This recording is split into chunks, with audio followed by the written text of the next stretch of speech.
Another undefeated team has popped up in the East to possibly derail the Georgia Hedge Pissers from finally winning a national championship since Fonzi was getting all the ass on Happy Days. And also, speaking of nostalgia, this guy was roaming the roads of the United States as BJ and the Bear.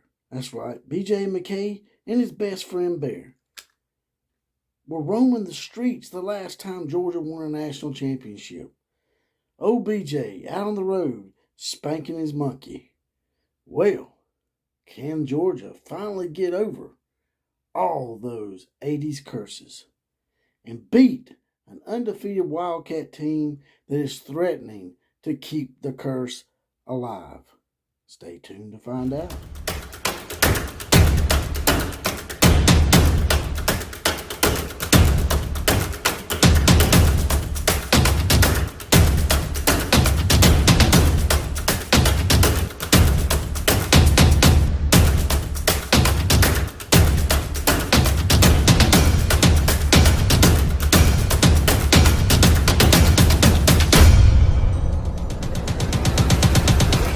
Well, how's it going out today, boys and girls of Sportland? This is JPC with our new channel. We are the outlaws of college football and will always be the home of the Common Joe and Common Sally in the know, even more so than all those media talking heads. That's right, my favorite part. Now today, class, what I want to do today is I want to come in here and do a little prediction video with you guys and gals. Georgia versus Kentucky is the SEC game of the week, in my opinion. Surprise game of the week? Yes. At the start of the year, would you have thought Kentucky would be in this position? No. But they are. And that's the way it's been all year so far. I have a feeling that this season may end up like that crazy 2007 season where you had a 2-loss LSU team playing a 1-loss Ohio State team for the national championship. 2-loss team won it. So, history is something I usually like to go by, because history, as you've always heard, tends to repeat itself.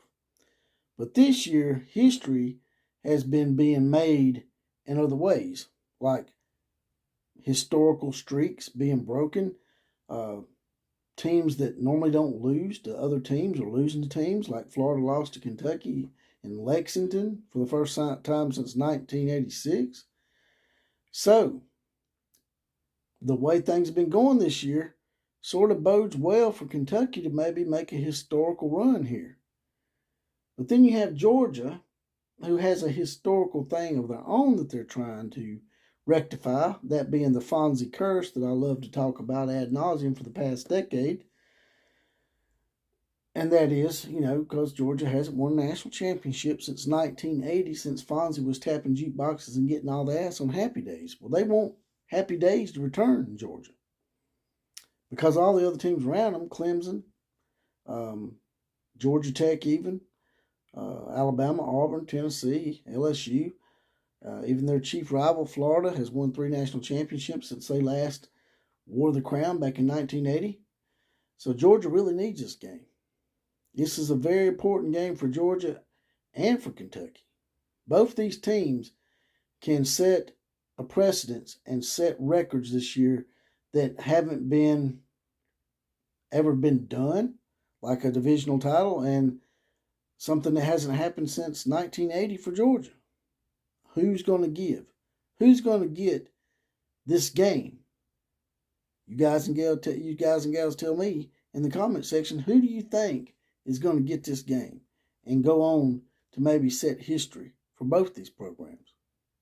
It's a good question. I was looking at some stats. In the passing game, Kentucky has 197.7 yards per game. That's good for 13th in the SEC. Not very good. Their rushing attacks, 212 yards per game. That's good for 5th. That's a little bit better.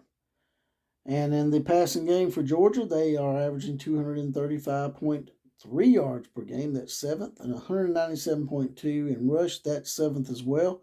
So Georgia's towards the middle as well. That sort of surprised me. I got these stats from CBS Sports, so hopefully they're not wrong. But those stats surprised me somewhat. I figured that Georgia would be a lot more dominating on both sides of the ball, to be quite honest with you. And in defense, Georgia is pretty dominating.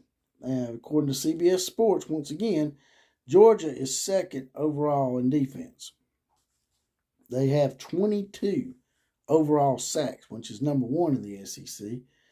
Meanwhile, Kentucky, who I thought this is one of their better defensive teams this year, but according to CBS Sports, Kentucky's defense overall is towards the bottom of the SEC, which, like I said, that surprised me because they seem like a pretty good defensive team this year. I guess the defenses this year are a lot better across the board, except for last week. We had a lot of offensive explosions last week.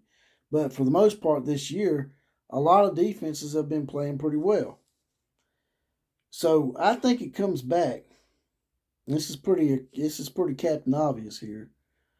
It comes back to Georgia's defense versus Kentucky's passing game. If Kentucky cannot stretch the field, I'm not saying they got to come out and have 400 yards passing, but if they can't stretch the field just a little bit, maybe have 200 or 250 yards passing, they're going to be in trouble because Georgia's going to stack the box. They're going to put 7 or 8 guys up there to stop Rodriguez, and they're going to shut the running game down. And the last team that came into Athens and was dependent upon the running game to do their deal was the Arkansas Razorbacks. And we see how that turned out for them. Arkansas, another team that hasn't had success in a while, I think the moment just got too big for them. They'll probably go on to have a decent year and get their program back up the ladder somewhat and step in the right direction, but they were not ready for the big stage yet. And that's the thing with Kentucky. Is Kentucky ready for the big stage? Past histories dictate no. But this is, like I said, like the Alabama-Texas A&M game, streaks that have been standing for a long time were broken. Normal things that have normally happened have been broken. Just like when Kentucky went and beat Florida for the first time on their own home fields in Lexington for the first time since 1986. So, I'm going back and forth on this game. But like I said, in the end, I think it's going to come down to whether or not Kentucky can get a passing game going against Georgia's defense. And I don't know if they're going to be able to do it enough to overcome Georgia, especially on the road. If this game was in Lexington, it might give Kentucky a touchdown in their favor. But because it's in Athens and because this is a big moment for both programs, Georgia needs this game. Georgia's not going to look past Kentucky because Kentucky's undefeated as well. I think in the end that Georgia will have just a little bit more of the want to. And if to make the Kentucky fans feel better, I do not think that Kentucky is going to fold up if they lose this game. I could be wrong, but I don't think Kentucky's going to fold up. I think if Kentucky stays in this game and they make a good showing, I think they can go on to have an excellent year, probably not lose any more games, and end up in a New Year's Day bowl for the first time in ages. That'd be a good thing for the Kentucky program. They can step out of the basketball shadow, and I know their passionate fans have long wanted a good winning football program, and they finally got that going in the right direction with Mark Stoops, in my opinion. But my final score on this, in my opinion, is I think Georgia will win this game. I could be wrong, but I don't think it's going to be extremely high scoring. In the end, Georgia will make a couple more plays in the early part of the fourth quarter, in my opinion. And I think the final score is going to be Georgia 27 and Kentucky 19. You guys and gals drop it in the comment section. Tell me what you think. I want your predictions.